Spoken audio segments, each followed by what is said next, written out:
하나님께서 주시는 평화. 오늘 말씀의 제목은 하나님께서 주시는 평화입니다.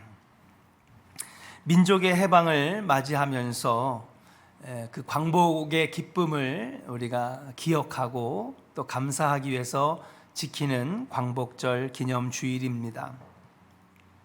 올해는 75주년 광복절 기념 주일인데요. 사실은 굉장히 기쁘고 또 감사한 날입니다. 그러나 여전히 우리가 기뻐하기에는 아직 부족한 것이 하나 있는데, 그것이 바로 아직 우리 대한민국이 분단되어 있다라고 하는 사실이죠. 해방이 되면 금세 나라가 하나가 되고 또 힘차게 나아갈 줄만 알았지만은 불과 그 평화는 2년이 되지 못해서 깨지고 남과 북으로 나눠지게 되었습니다. 75년이 지나면서 우리는 늘 가슴 아프고 한쪽 가슴이 아려오는 슬픔 속에 75년을 보냈다라고 하는 것이죠. 이때에 바로 우리나라에 정말 필요한 것이 뭐냐? 아마 평화가 가장 필요하고, 또 대한민국의 국민들이라고 하면 평화를 가장 소원하지 않겠는가 생각을 합니다. 미국 뉴욕 유엔 본부 앞에 여러 개의 동상들이 세워져 있습니다. 그 중에서도 두 개의 동상이 매우 상징적인데요. 하나는 여러분들이 보시는 이 사진처럼 권총이 이렇게 있는 동상인데 앞에 총구를 이렇게 잡아맸어요. 저렇게 되면 총이 발사가 될까요, 안 될까요? 총이 발사가 안 되는 것이죠. 또 하나의 동상은 근육질의 남성이 오른손에 망치를 들고 긴 칼을 땅바닥에다 꽂은 다음에 망치로 그 칼을 치는 동상입니다. 이 두 개의 동상은 유엔의 어떤 상징성을 보여주는 것이고, 또 인류의 간절한 꿈이 무엇인지를 보여주는 동상들이라고 말할 수 있는데요. 이 두 개의 동상은 오늘 여러분들이 저와 함께 읽었던 본문의 말씀을 가지고 세운 동상이라고 하는 사실인 줄로 믿습니다. 이사야서 2장 4절을 형상화한 동상인데요. 그가 열방 사이에 판단하시며 많은 백성을 판결하시리니 무리가 그들의 칼을 쳐서 보습을 만들고 그들의 창을 쳐서 낫을 만들 것이며, 이 나라와 저 나라가 다시는 칼을 들고 서로 치지 아니하며 다시는 전쟁을 연습하지 아니하리라 라고 하는 말씀을 가지고 만들었다라고 하는 것입니다. 이 말씀은 하나님의 꿈이며 또 우리 민족의 꿈이며 세계의 꿈이라고 말씀드릴 수 있습니다. 우리는 이 말씀을 통해 북한의 칼을 쳐서 괭이로 만들고 남한의 창을 쳐서 낫을 만들어 서로 총구를 들이대고 무기를 사들이는데 돈을 쓰는 것이 아니라 그것을 녹여서 더 잘 사는 나라, 행복한 나라, 평화로운 나라를 만들 그 날을 꿈꿔야 된다라고 하는 것을 보여준다라고 하는 사실입니다. 우리는 평화를 이루기 위해 그동안 수많은 노력을 기울여 왔습니다. 여러분들 기억하실 것입니다. 몇 년 전 북한이 한참 핵 위협을 할 때에 트럼프 대통령이 되기 전에 막 북한을 위협했습니다. 내가 대통령이 되면 전쟁 날지도 모르겠다. 북한을 가만두지 않겠다. 그러니까 북한도 생존 본능이 있기 때문에 우리도 가만히 있지 않겠다. 야, 이러다가 트럼프가 대통령이 되면 전쟁 나는 것 아니겠는가.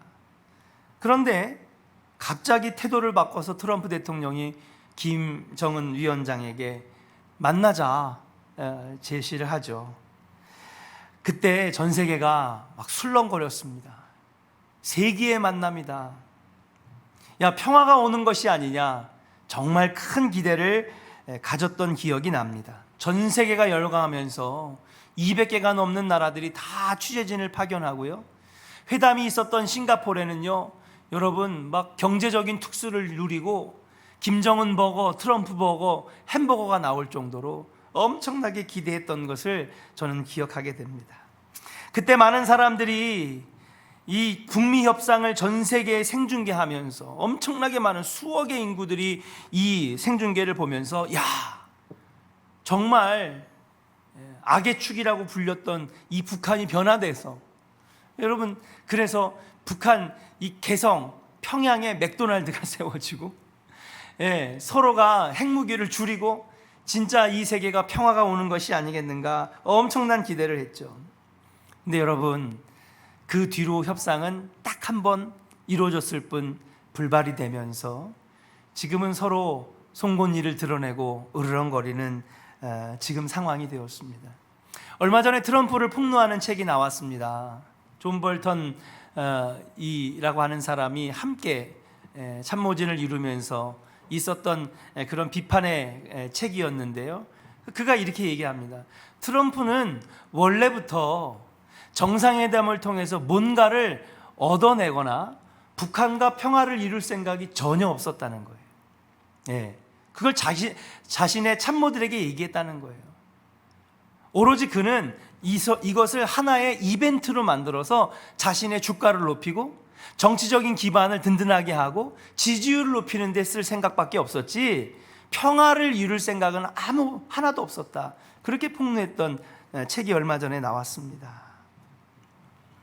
저는 이 일련의 사건을 하나 보면서 그렇구나. 과연 인간의 노력과 능력으로 평화를 이루어낼 수 있을까? 진정한 평화를 우리들이 과연 만들어낼 수 있을까? 인류의 역사를 보면 전쟁의 역사였고 인류의 역사를 보면 평화를 만들어내기가 너무나 힘들었다라고 하는 것을 볼 때에 과연 우리 인간의 힘으로 진정한 평화를 이룰 수 있는가라는 생각을 하게 됩니다.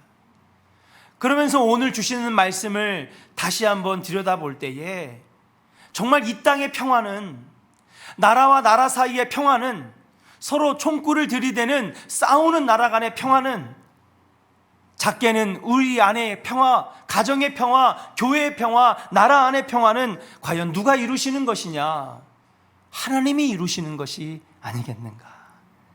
하나님의 도우심을 구하고 하나님의 역사를 기대할 때에 하나님이 진정 우리에게 평화를 가져다 주시는 분이 아니겠는가? 본문의 저자는 이사야 선지자입니다. 그는 오늘 2장에서 하나님께서 이루실 평화를 노래합니다. 그리고 하나님께서 이루실 평화를 위해서 본문 3절에 우리에게 이렇게 선포하고 있습니다. 다 같이 한번 읽어볼까요? 같이 읽겠습니다. 시작. 많은 백성이 가며 이르기를 오라 우리가 여호와의 산에 오르며 야곱의 하나님의 전에 이르자. 그가 그의 길을 우리에게 가르치실 것이라. 할렐루야. 사랑하는 조은의 성도 여러분, 오늘 말씀해 보니까 오라 우리가 여호와의 어디에 오르자고요? 산에 오르자는 거예요. 여러분, 여호와의 산에 오른다는 것은 무엇입니까? 구약 성경에 보면, 아니 신약에도 보면 항상 산은 하나님을 만나는 장소를, 하나님께 부르짖는 장소, 기도하는 장소인 줄로 믿습니다. 모세가 산에 올라가 십계명을 받았고요, 하나님의 언약을 받았고요, 그리고 하나님께 기도하는 장소가 바로 산이었습니다. 에스겔이 무너진 제단을 수축할 때에 여러분 산에 올라가 무너진 제단을 수축했고요, 산에서 하나님께 부르짖는 모습들이 성경에서는 많이 나온다는 것이, 다시 말해서 여호와의 산에 오른다는 것은 하나님을 찾고 만나고 기도하자는 것입니다. 여호와의 전에 오르자라고 하는 것은 무엇입니까? 하나님을 찾고 예배하고 평화를 구하자는 것인 줄로 믿습니다. 그리고 나서 이어서 선포되어지는 말씀 4절입니다. 같이 한번 읽어볼까요? 4절 시작. 그가 열방 사이에 판단하시며 많은 백성을 판결하시리니 무리가 그들의 칼을 쳐서 보습을 만들고 그들의 창을 쳐서 낫을 만들 것이며 이 나라와 저 나라가 다시는 칼을 들고 서로 치지 아니하며 다시는 전쟁을 연습하지 아니하리라. 할렐루야. 여러분, 이 말씀이 무엇입니까? 그렇습니다. 여호와 하나님을 찾고 구하고 아버지께 평화를 구하고 부르짖을 때에, 하나님께 예배하며 나아가며 주님의 도우심을 간구할 때에 아버지가 이 나라와 저 나라가 서로 전쟁하지 아니하고 다시는 전쟁을 연습하지 아니하는 평화를 우리에게 가져다 주신다고 약속하시는 말씀인 줄로 믿습니다.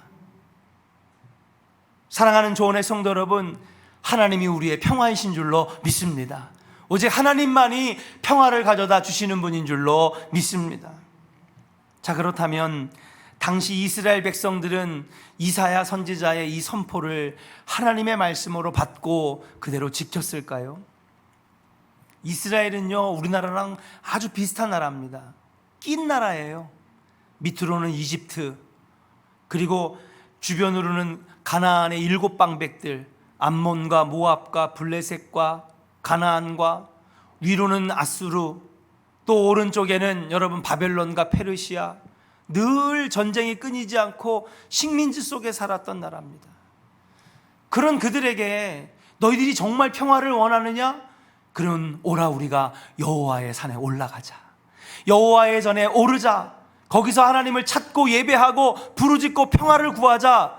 그렇게 선포했는데, 그러면 다시는 너희들이 이 나라와 저 나라의 침략을 당하지 않을 것이고 전쟁을 연습하지 않을 것이고 진정한 평화를 너희들이 얻을 것이라고 선포하시는데, 과연 그들이 그것을 들었느냐는 것이죠. 결과는 그들이 받아들이지 않았습니다. 수많은 선지자들의 얘기를 여러분 듣지 않았습니다. 이스라엘이 바벨론에 멸망당하기 100년 전쯤에 활동했던 이사야서부터 시작해서 수십 명의 선지자들이 이스라엘 백성들에게 선포했지만 그들은 듣지 않았습니다.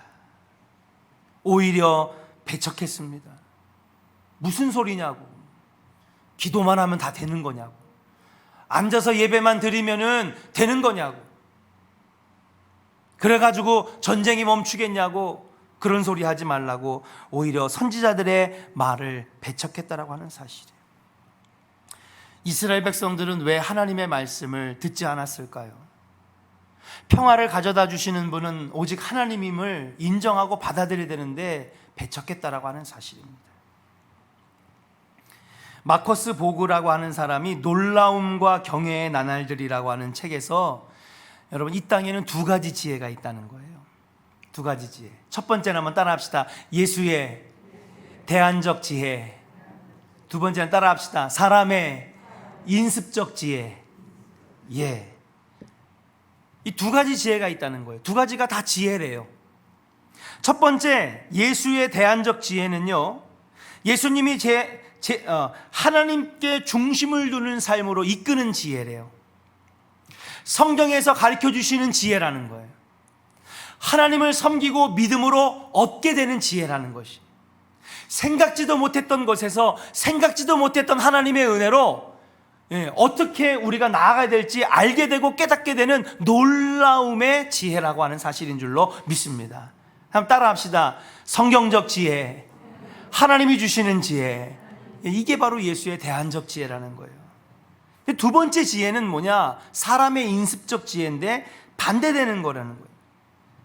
이것은 사람의 지식과 살아온 경험의 바탕을 둔 지혜라는 거예요. 이것도 지혜죠. 그렇지 않습니까? 사람이 이런저런 일들을 경험하고 겪다 보면은 여러분, 사람에게 지혜가 생겨요. 그래서 여러분, 항상 나이가 많으신 분들, 또 어르신들의 이야기에 귀를 기울여야 되는 것이 뭐냐? 살아온 세월 동안에 겪은 경험이 많기 때문에 그분들은 아는 거거든요. 아, 저거 젊은 패기로만 해서는 안 되는데, 저건 저렇게 해서는 안 되는데. 그러니까 사람이 살아가면서 이런 저런 일들, 또 슬픔도 당하고 또 사고도 당하고 어려움도 당하고 좋은 일도 겪으면서 경험 속에서 쌓이는 지혜, 이게 바로 사람의 인습적 지혜라는 것입니다. 인생의 경험에 바탕을 둔 지혜, 내가 살아보니 이렇다더라 인생을 풀어가는 지혜, 이것도 지혜라고 하는 것입니다. 자, 그렇다면 이사야 당시 사람들은 과연 어떤 지혜를 따랐을 것이냐? 예수의 대안적 지혜, 성경적 지혜에 그들의 나라와 운명을 맡기지 않았어요. 그들은 세상 사람들이 보는 지혜, 그동안에 살아오면서 겪었던 경험을 바탕으로 둔 지혜, 사람의 인습적 지혜에 여러분 그들의 삶을 맡겼습니다. 그러면서 우리가 살 길은 하나님을 찾는 것이 아니라, 야 보니까 강대국의 힘을 빌려야지, 그래야지 우리도 무기를 늘려야지, 그래야 우리를 얕보지 아니하고, 그래 침략당하지 않지, 그래 전쟁이 끊기지. 그러면서 강대국들의 힘의 역할을 분석하고 그 힘을 의지하는 것이 나라를 보존하는 최선의 길이라고 믿었다라고 하는 사실이에요. 그런 이스라엘 사람들에게 이사야 선지자뿐만 아니라 우리가 지금 소선지서 강해를 하지 않습니까? 여러분, 똑같은 메시지가 일괄적으로 있는데 무엇입니까? 위기 때마다 하나님을 찾아야 되는데, 전쟁 때마다 하나님 찾아야 되는데, 수많은 어려움 속에서 하나님 찾아야 되는데, 하나님과의 관계를 회복하면 상상하지도 못할 길이 열리는데, 할렐루야. 아멘을 안 하시네.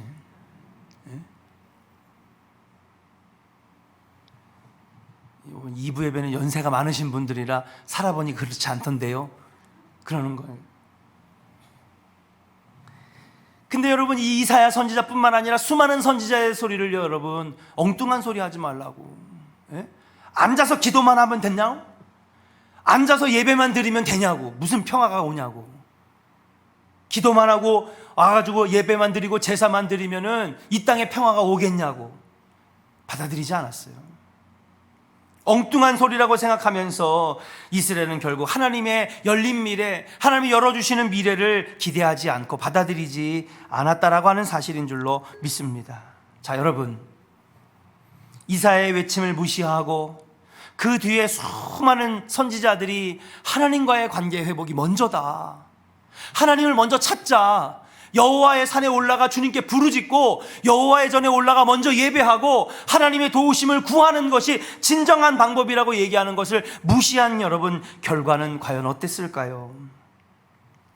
사랑하는 여러분, 그들이 받아든 결과는 100년 뒤에 예루살렘 성전과 여러분 16년 동안 지은 다윗의 궁전이 잿더미가 됐습니다. 온 나라가 불바다와 잿더미로 변한 진노와 멸망을 경험하게 되었다라고 하는 사실이에요. 지난주 수요일날 학계 강해를 마무리하면서 제가 그동안에 항상 포로 이야기, 그 다음에 예루살렘 침공, 이거에 대해서 항상 머리가 정리가 안 되기 때문에 한번 정리를 해봤습니다. 하면서 제가 느낀 게 있어요. 이들이 받아든 결과가 바로 이거였구나.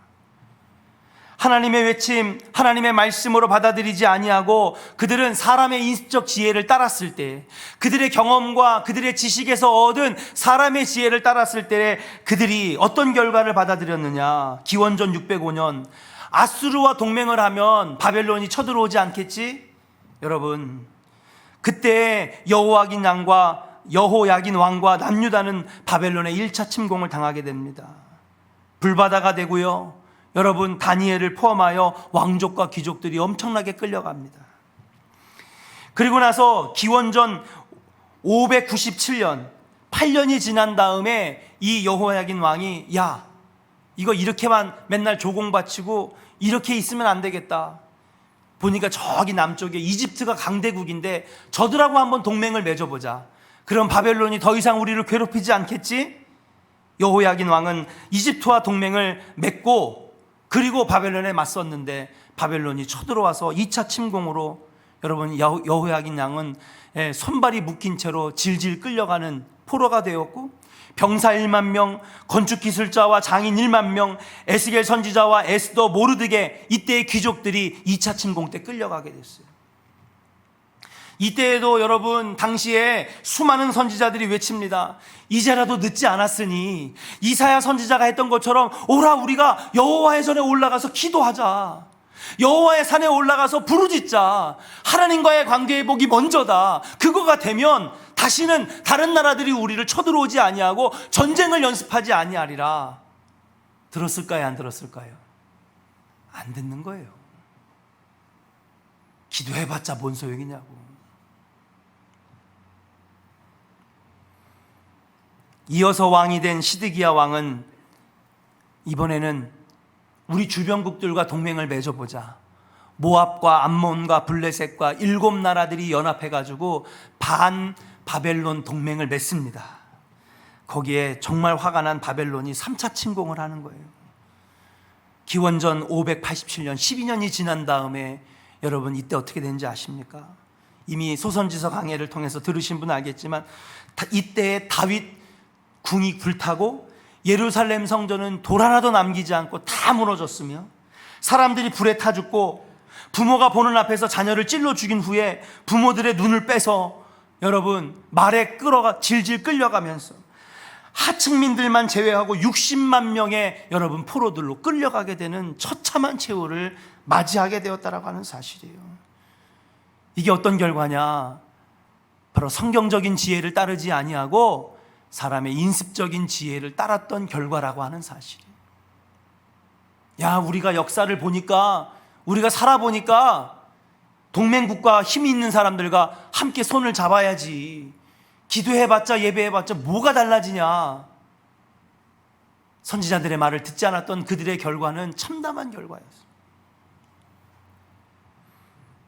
저는 오늘 말씀을 준비하면서 지난 수요일 여러분 예루살렘 침공과 바벨론 포로의 역사를 강해하면서 깨달은 것이 있습니다. 그것이 뭐냐? 오직 하나님만이 평화를 이루시는 줄로 믿습니다. 아멘입니까? 가정의 평화도, 나라와 민족의 평화도, 교회 안의 평화도 아무리 인간적인 머리를 굴리고 여러 가지 장치를 만들고 프로그램을 만들었다고 평화가 오는 것이 아니라 하나님이 평화를 주셔야 여러분 평화가 이 땅에 내려오게 되는 줄로 믿습니다.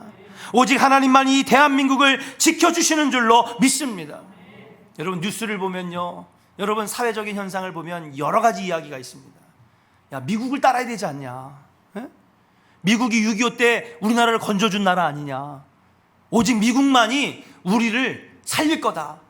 그래가지고 막 미국 국기를 막 들면서 막 또 한쪽에서는 아니야, 떠오르는 신흥강국 중국을 따라야지. 중국이 북한을 꽉 잡고 있기 때문에 중국과 가까이 지내면 북한이 더 이상 꼼짝 못하고 우리가 중국에게 잘 보이면 그러면 중국이 북한을 제지해서 저들이 함부로 우리를 위협하지 못하고 함부로 무기를 쓰지 않게 할 거야. 그렇게 중국을 따라야 한다는 사람들도 있습니다. 그러나 사랑하는 여러분, 잊지 말아야 됩니다. 그들은 절대로 우리에게 평화를 보장하지 못한다라고 하는 사실이에요.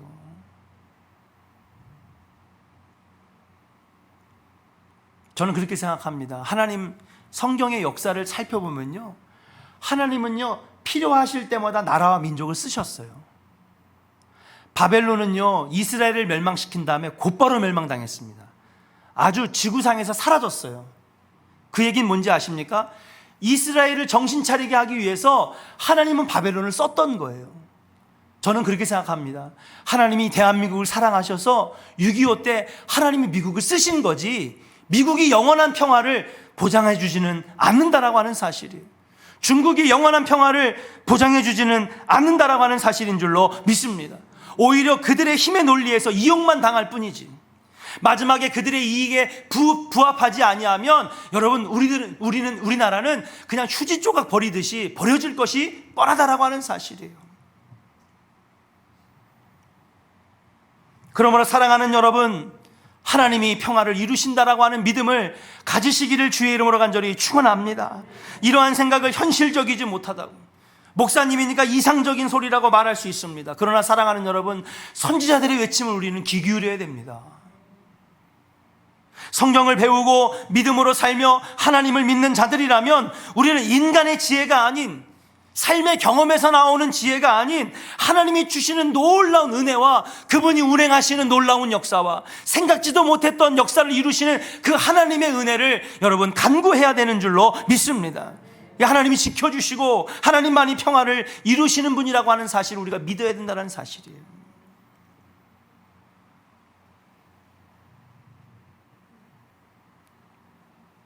그렇게 우리가 하나님을 의지하고 믿음을 가지고 나아갈 때에 사랑하는 여러분, 칼을 녹여서 곡괭이가 되고 창을 쳐서 삽이 되면서 이제는 더 이상 전쟁하지 않는 그런 나라가 될 수 있다라고 하는 것입니다. 그러기 위해서는 한번 따라합시다. 오라 우리가 여호와의 산에 올라가 여호와의 전에 오르자. 할렐루야. 적어도 우리 믿음의 사람들만큼만이라도 하나님의 도우심을 믿어야 된다는 사실이에요.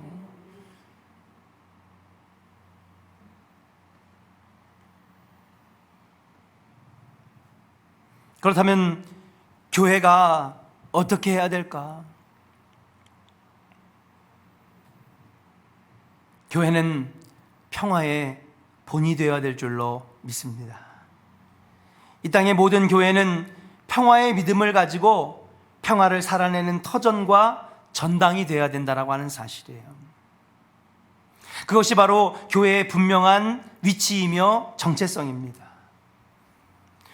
여러분, 독일이 동독과 서독으로 나눠져 있을 때에 막 스파이를 보내고 그다음 무기를 개발하고 베를린 장벽을 세워서 막 서로 전쟁 준비를 막 하고 그렇게 할 때에 여러분, 독일 교회와 동독 교회와 서독 교회가 한계 있었습니다. 정부가 그렇게 비판을 하고 많은 사람들이 막 비판을 했어요. 너희들 그게 뭐냐? 그런다고 교회가 만난다고 해서 교회가 교류한다고 해가지고 이 동독과 서독이 통일되겠느냐? 그런 이상적인 거 하지 마라. 그랬다는 것입니다. 그러한 비판과 우려 속에서도 동독교회와 서독교회는 지속적으로 만났어요. 대화하려고 했습니다. 함께 공동의 기도문을 만들고 그리고 예배 시간에 그 공동의 기도문을 외치면서 적어도 저들이 칼을 들고 그 총구를 들이댈 때에 우리는 이 나라의 평화를 위하여 기도하자. 누구에게? 하나님께. 여러분, 전쟁으로 평화가 됐습니까? 거기가?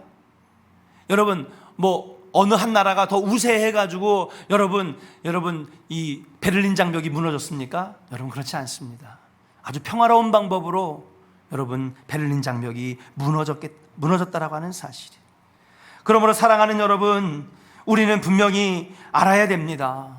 우리 교회가 여러분 적어도 세상 사람들은 세상의 방법으로 평화를 만들려고 하고 세상의 방법으로 관계를 유지하려고 할 때에 적어도 우리 교회만큼은 저들에게 그것이 아니라 하나님이 이루신다라고 하는 것을 우리가 본으로 보여줘야 된다는 사실이에요. 어떻게 보여줍니까? 여러분, 모범이 된다는 것이죠. 우리가 먼저 평화를 이루는 모습, 우리가 갈등하고 비난하고 서로 욕하고 서로 삿대질하고 갈등하는 것이 아니라 교회에서 하나 되고 평화를 이루고 양보하고 감싸주고 사랑하는 모습을 보여줄 때에 그 스피릿이, 그 영이 저들에게 전달되고 그 기운이 저들에게 전달된다라고 하는 사실인 줄로 믿습니다. 교회는요, 여러분, 사회적인 운동을 하는데 제약이 많아요. 여러분, 통일되기 위해서 사회적인 운동이 많잖아요. 쌀 보내기 운동, 연락사무소, 체육 교류, 적십자 운동, 지원, 여러 가지 많습니다. 또 정치 역학적인 일도 해야 될 것이고 여러 교류들이 필요합니다. 근데 그런 것들을 하기에는 여러분, 교회가 할 수 있는 범위가 너무 작아요. 우리의 힘이 세상적인 눈으로 볼 때 너무나 작은 거예요. 그러나 우리 교회가 할 수 있는 게 있어요. 무엇이냐? 스피릿을 넣어주는 거예요. 기운을 불어넣어주는 거예요. 아, 저렇게 하니까 평화가 되고 저렇게 하니까 갈등이 해결이 되고 저렇게 하니까 하나가 되는구나 라고 하는 기운을 불어주고 모범을 보여줌으로써 여러분, 저들에게 그 영을 불어넣어주는 거예요. 정신을 심어주는 거죠. 그리고 우린 기도하는 거예요. 그럼 하나님이 길을 열어주시면서 이 나라를 사용하시고 저 나라를 사용하셔서 북한을 막아주시고 하나님께서 여러 가지 방법을 통하여 저들의 얼린 마음을 녹여주시고, 할렐루야, 무기는 감축되고, 여러분, 이것이 바로 성경적인 지혜고 하나님이 열어주시는 놀라운 은혜인 줄로 믿습니다. 우리는 그것을 위하여 여호와의 전에 오르고 여호와의 산에 올라 하나님을 찾고 부르짖어야 한다라고 하는 사실이에요. 교회가 평화를 경험하지 못하면서 어떻게 세상에 향하여 평화를 이야기할 수 있겠습니까? 교회 안에 가득한 불화의 메시지를 여러분 보여줄 때에 여러분, 저들이 어떻게 평화를 꿈꿀 수가 있겠습니까? 교회 안에 가득한 불화의 메시지를 걸러내고 폭력과 소외의 표현들을 없애고 서로 한 발짝씩 양보하고 품어주는 모습을 보여줄 때에 세상 사람들도 저렇게 하면 하나가 되는구나 라고 하는 것을 여러분 깨닫게 된다라고 하는 사실이에요. 그러므로 사랑하는 여러분, 우리는 먼저 하나님의 말씀을 의지하고 하나님이 이 땅에 평화를 주시고 우리 가정에 평화를 주시고 교회에 평화를 주시고 할렐루야, 여러분들이 만나는 사람 간의 평화를 주심을 여러분 믿고 아버지께 구하면서 본을 보여주시는 여러분들이 될 때에 여러분 이 땅에 평화가 가득한 땅이 될 줄로 믿습니다. 믿음을 가지시기를 주의 이름으로 간절히 축원합니다. 우리 옆 사람에게 한번 축복하겠습니다. 하나님만이 우리에게 평화를 주십니다. 할렐루야. 오늘 말씀 우리가 가슴에 깊이 새기고 그렇게 믿고 나가야 될 때에 하나님이 다시는 전쟁이 없는 나라, 서로가 서로를 칼을 들이밀고 치르지 않는 그런 평화가 이루어질 수 있다라고 하는 사실이에요. 암살이라고 하는 영화가 있습니다. 여러분 보셨는 2부 때가 항상 힘든 게 영화 같은 거는 제가 소개하기가 참 힘들어요. 원래 우리 교회 교인분들이 영화를 많이 안 보시기 때문에. 여러분 굉장히 유명한 영화입니다. 여러분 이게 어떤 영화냐면요, 당시 일제시대 때에 그 친일파들 있죠, 일본의 앞잡이 역할을 했던 사람들, 그 사람들을 이 독립운동가들이 비밀리에 조직을 해가지고 한 명씩 한 명씩 암살하러 다니는 그런 내용을 다루고 있습니다. 여기 보면은 정말 그 친일파의 끝판왕인 염석진이라고 하는 사람이 나오는데 이거 이정재가 연기했고요. 또 암살을 하러 다니는 중에 가장 총을 잘 쏘는 이 스나이퍼가 여자였는데 이게 전지현이 연기를 했습니다. 아주 유명한 배우들이 많이 나오는데요, 결국 이정재, 염석진은요 여러분 암살당하지 않았습니다. 그리고 나서 여러분 해방이 되었어요. 그리고 마지막 장면에서 이런 장면이 나옵니다. 법정이 열렸어요. 그리고 염석진이 하얀 저고리를 입고 나와가지고 재판을 받는 장면이 나옵니다. 당신 친일했지? 일본 앞잡이 했지? 그러니까 염석진이 자기를 변호하는 말을 앞에 나와서 하는데 위에 저고리를 하나씩 벗죠. 그러면서 여기 난 상처를 가리키면서 이거는 내가 무슨 전쟁 때 독립군을 위해서 일했고 이 상처는 뭐를 위해서, 나는 친일한 게 아니라 이 나라의 독립을 위해 싸운 사람이라고 막 그러면서 핏대를 막 얘기를 하는데 여러분 재판이 끝났어요. 결과는 여러분 친일했다는 게 밝혀지지 않고 무죄로 풀려나게 됩니다. 너도 알고 나도 아는데 다 친일했다라고 하는 거, 엄청나게 많은 독립군을 죽인 사람인데 무죄로 풀려난 거예요. 그렇게 법정을 나와가지고 길거리를 걸어가는데 여러분 해방은 됐지만 이 암살 조직에 끝까지 살아남은 남자 주인공과 여자 주인공 전지현이 여러분 염석진 뒤에 가서 총구를 들이냅니다. 그리고 외진대에 가가지고 총 한 발을 쏘죠. 쓰러진 염석진이 누워가지고 살려달라고 막 외치는데 이 죽이기 전에, 암살하기 전에 이 두 배우가 물어봅니다. 왜 조국을 배신했냐고, 왜 조국을 배신했냐고, 왜 일본의 앞잡이 노릇하면서 왜 그렇게 우리 많은 동포를 죽였냐고.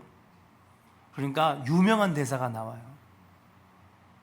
이정재가 이럽니다. 몰랐으니까, 해방될 줄 몰랐으니까, 영원히 일본이 우리나라를 지배할 줄 알았으니까, 해방될 줄 알았다면 내가 배신을 했겠어? 이렇게 하면서 영화가 끝나게 됩니다. 사랑하는 여러분, 그렇습니다. 확신하지 못하는 것이 문제입니다. 평화가 오겠어? 통일이 되겠어? 기도한다고 되겠어? 앉아가지고 예배만 드린다고 뭐가 되겠어? 그런다고 통일이 될 것 같아? 여러분, 우리는 그렇게 생각하잖아요. 근데 선지자는 그러지 않았습니다.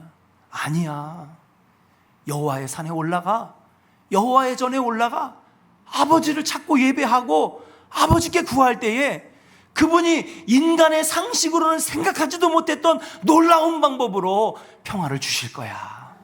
할렐루야. 우리는 그걸 믿지 못하고 사람의 인습적 지혜만 따르고 있다라고 하는 사실이에요. 사랑하는 여러분, 우리 민족에게도 평화가 찾아올까요? 통일이 찾아올까요? 찾아올 줄로 믿습니다. 하나님이여 손가락만 하나 까딱하시면 아무것도 아닙니다.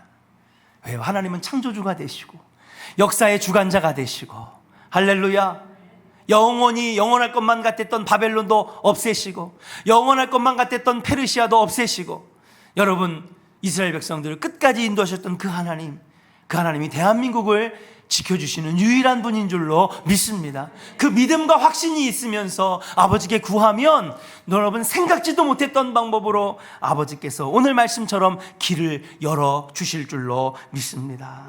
사랑하는 여러분, 평화의 믿음을 가지고 뿐만 아니라 이 나라 민족 통일의 문제만이 아니라 여러분의 가정의 평화, 내 내면에 있는 평안과 평화, 여러분 교회의 평화, 아버지께 구할 때에 주님이 주실 줄로 믿고, 여러분 그 평화의 믿음을 가지고 아버지께 구하며 나가는 믿음의 자녀들 다 되시기를 주의 이름으로 간절히 축원합니다.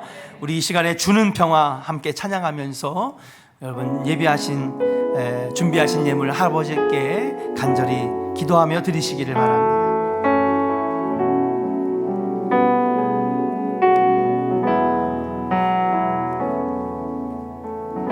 주는 평화 막힌 담을 모두 허셨네. 주는 평화, 우리의 평화. 주는 평화 막힌 담을 모두 허셨네. 평화, 주는 평화, 우리의 평화, 우리의 평화. 염려다 맡기라. 주가 돌보시니 주는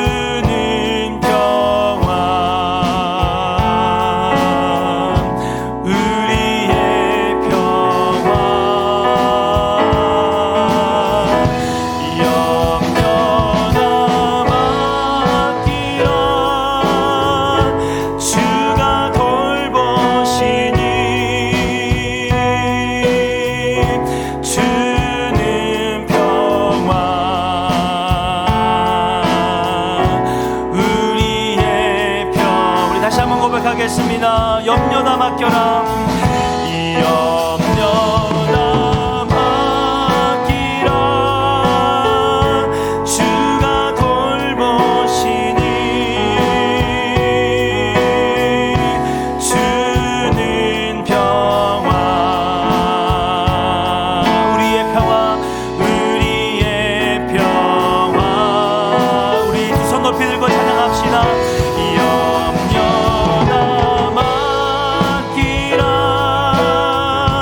주가 돌보시니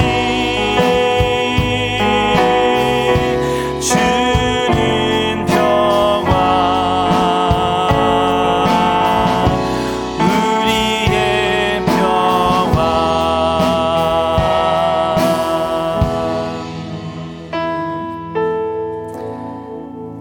전능하신 아버지 하나님, 감사합니다.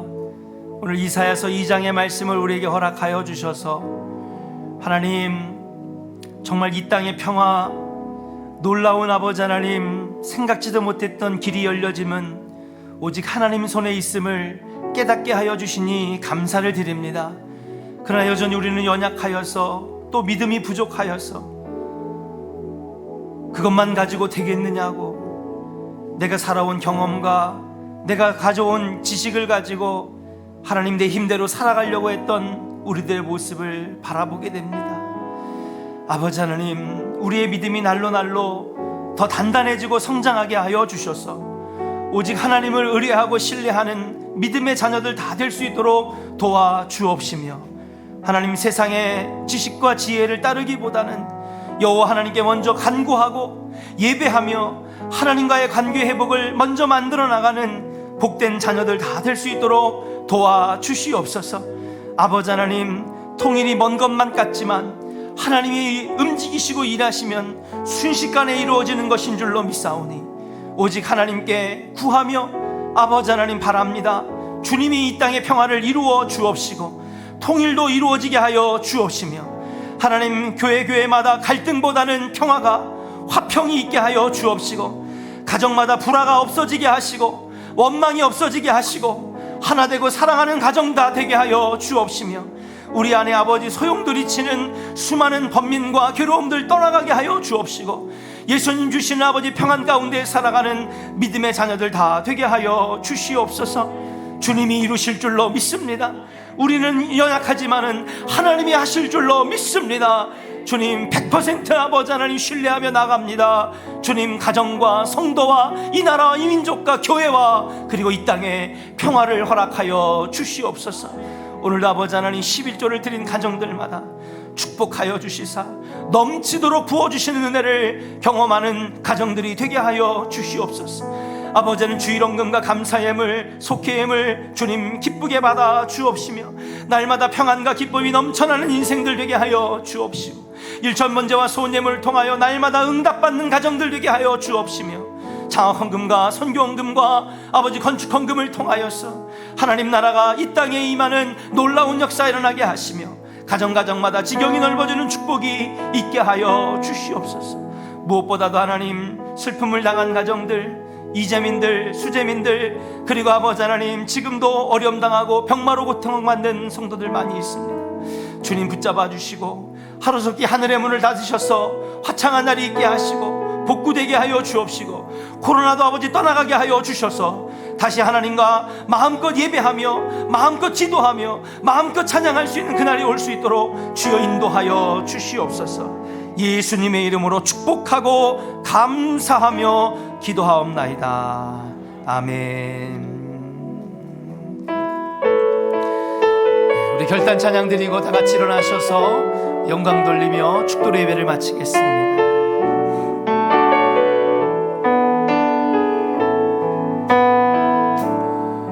주가 보이신 생명의 길, 나 주님과 함께 상한 마음을 드리며 주님